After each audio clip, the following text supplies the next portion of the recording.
All right, guys. It is Thursday, April the 29th, and this is what we did today. So to start us off, I just want to see what you guys knew about different documents that professionals use to communicate. So let's see what you know. All right, have you ever heard of a memo or a memorandum? Sometimes you guys have heard in middle school what these are used for. A memo is very similar to an email. So you've got your to, your from, your date, your subject. But a memo is a little bit more formal than an email. So memos are used to get out information maybe about a policy change or if you're getting a raise.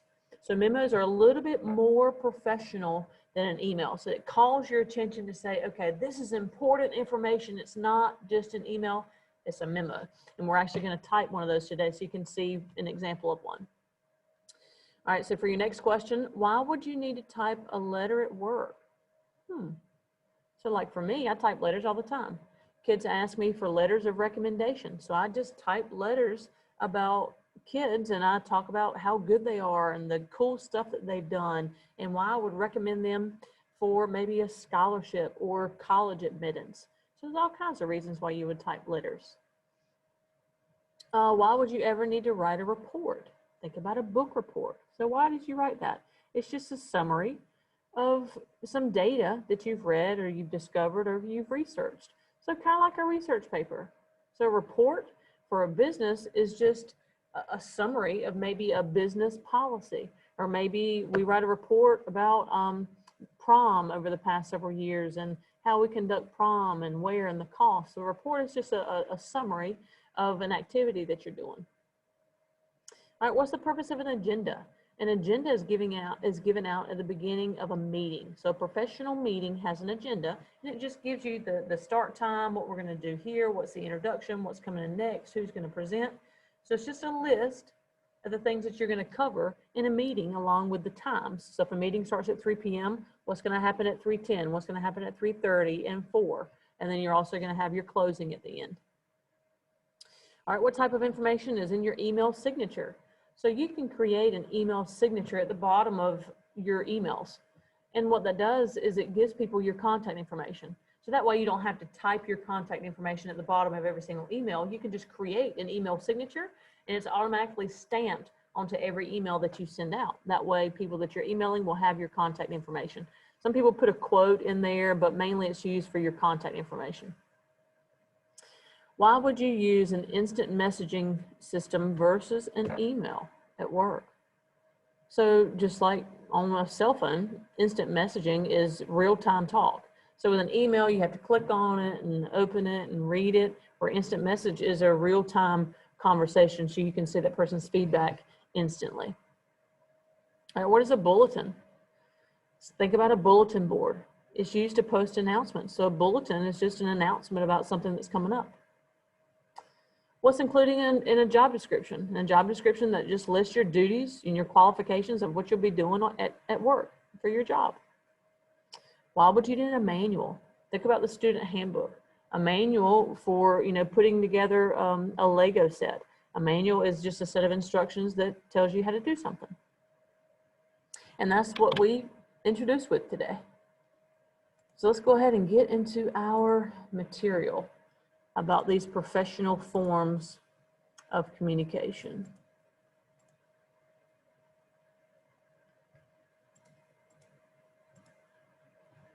All right, so first you have a memo. This is a more formal message informing employees of policy changes. You start off at the top in the heading with to, from, date, and subject. Those 4 words are typed in all caps. It's very similar to an email, but calls great attention to the importance of new information at your company. A report gives you necessary information, maybe to managers to solve problems. It just arranges your findings in a logical manner. Think about a book report. You start off with your introduction and you go through the summary of your book. Businesses use them just like you did in elementary and middle school for a book report. An agenda just outlines the contents of a meeting. So the times involved, this is going to happen at 8 a.m., 8:30, 9. It just outlines what's going to happen when in a meeting. You guys know what an email is, but just make sure with emails you're specific, you're concise, and you're clear. Also proofread to make sure that your emails are correct.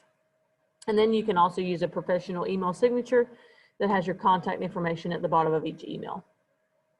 Instant message, these are real-time conversations to keep everyone on the same page at all times. Bulletins are used for announcements. Job descriptions, of course, used to describe qualifications and duties for your job. A manual just tells about the company's procedures and policies and how they operate. And then a business letter is used for written professional business purposes. So you guys know what a letter is, just like you may have written a letter to a friend. So businesses use these, but they type them. They type letters. All right, so just some visuals so you guys can see. Here's instant messaging. You guys know what that is.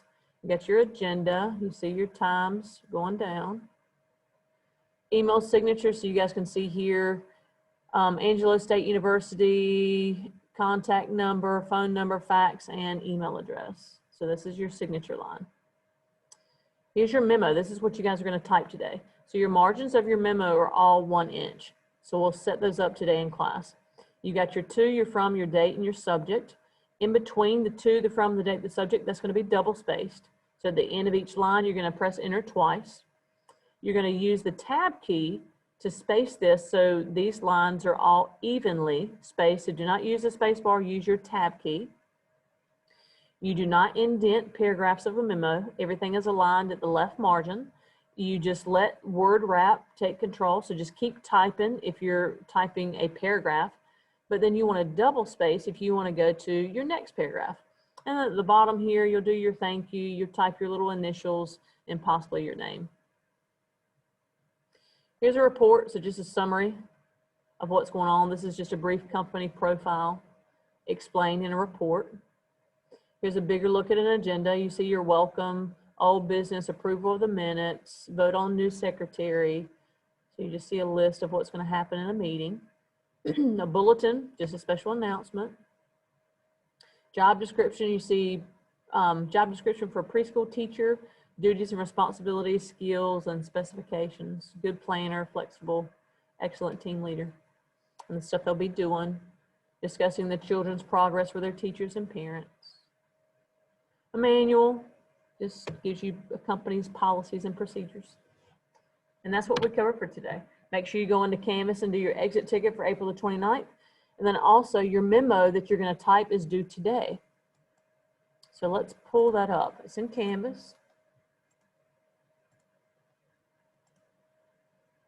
And you can access it right here. It says submission link memo. So just click there. And you got instructions. So for your directions, you're going to actually type in a Google Doc. Key the following memorandum or memo in a new Google Doc. Read the instructions within the paragraphs of the memo carefully below. Each student's memo will be a little different based on what you type. So change the margins. That's supposed to be 1 inch, by the way, not 2. So make sure that top margin is 1, not 2. And left, right, and bottom margins are 1.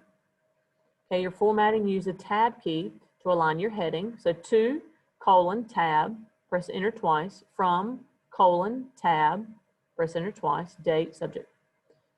Double space within the heading, between each paragraph, and at the closing line. So within your memo, between to and from and date, date and subject, and before this first paragraph, you're going to double space. And then double space between each paragraph, and then word wrap. Just keep typing your paragraphs, and that way these paragraphs are single spaced. At the bottom, just type your initials, and then according to what we're typing, just at the bottom, you're just stating that there's a survey that's going to be enclosed, but we're not doing a survey. All right, so you're going to submit your final Google Doc using the submission link below for a grade. So you're actually going to type this memo right here and then submit it in Canvas. So you're just practicing typing a memo. And what your memo is about, it says right here in the first paragraph, introduce your topic and briefly describe why you think we should or should not return to school face-to-face next school year. Ask for student support when voting on this decision, when to expect to vote, and the importance of their participation. So you're asking students to vote on whether or not they think that we should come back to school face-to-face for the next school year. In the second paragraph, you're going to reference the importance of students participating in the survey again and thank them for their time to take their survey, and then close with how excited you are to see what the next school year entails. Type your initials, type enclosure and survey, submit your memo. And that's what we covered for today. I'll see you guys tomorrow.